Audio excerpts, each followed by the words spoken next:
Hello, welcome to Ignited Mercy, Cecilia again. And last week we were talking about suffering and what do we do when we feel like we can't go on no more. And we discovered that that happened even to Faustina.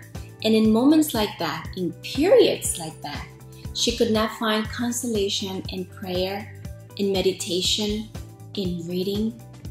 And we found that she just talked to God in moments like that. We saw how she wrote here, during these terrible torments, I said to God. So keep that in mind as I tell you a little story. This is from entry 28. Jesus came to Faustina and he said, Faustina, I want you to go to your Mother Superior. Say this to her. Go to Mother Superior and ask her to let you wear a herd shirt for 7 days. And once each night, you are to get up and come to the chapel. A herd shirt is like a very sticky, scratchy, not comfortable shirt that you wear to make you suffer. And you offer those sufferings to God, right? It's a hair shirt. And she said, sure, Jesus, I'm gonna go tell Mother Superior. So Faustina found Mother Superior, and it says here, the next day before noon, I saw Mother Superior going to the rectory, and I told her of the wish of the Lord Jesus. At that, Mother answered, I will not permit you to wear any hair shirt. Absolutely not. If the Lord were to give you the strength of a Holocaust, I would then permit those mortifications. So here's Jesus asking Faustina, I want you to do this for me, but ask your Mother Superior. She goes to Mother Superior and she says, absolutely not. Then Faustina is like, what in the world, Jesus?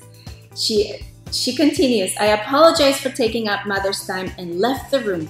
At that very moment, I saw Jesus standing at the kitchen door, and I said to him, you commanded me to ask for these mortifications, but Mother Superior will not permit them.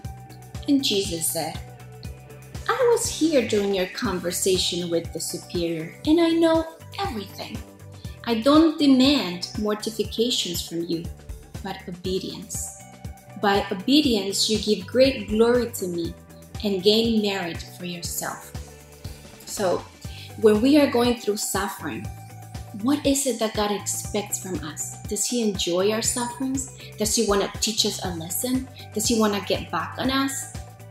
Or is He trying to maybe guide us through something bigger that we can be obedient to the one thing that will carry us through? Remember, we talked about this last week. This can be the Eucharist. This can be coming to Mass. They can be one passage from the Bible. But here's the key thing. Remember at the beginning how Faustina said something to Jesus? Then that is the key to be able to understand what is the will of God in our lives. And then we will understand that He doesn't just want us to suffer. He doesn't send us suffering because He has nothing better to do. In entry 29 we read, after that, it was as if I mistrusted Jesus. In one of my morning talks with Him, I said, Jesus, are you not an illusion? And Jesus answered me, my love deceives no one. Out of that beautiful entry, what we care about is the part that says, in one of my morning talks with Him. You see? Last week we said Faustina couldn't pray, couldn't meditate, she couldn't read. So she said to God, you said you are like a tender mother and I choose to trust in you. And now she says, in one of my morning talks with Him, I asked Him this question. So how is it that Faustina was able to hear the voice of God when she was in the midst of suffering? Because she disregarded everything she could not do, and she held down to the one thing she knew she could do, which was talk to Jesus. However you pray, however you meditate, whatever it is that you're reading to grow closer to Jesus, do all those things. But don't forget to find the will of God by talking to Him. Daily talks with God. That is my message for you today. Have a wonderful day, and I will see you next week.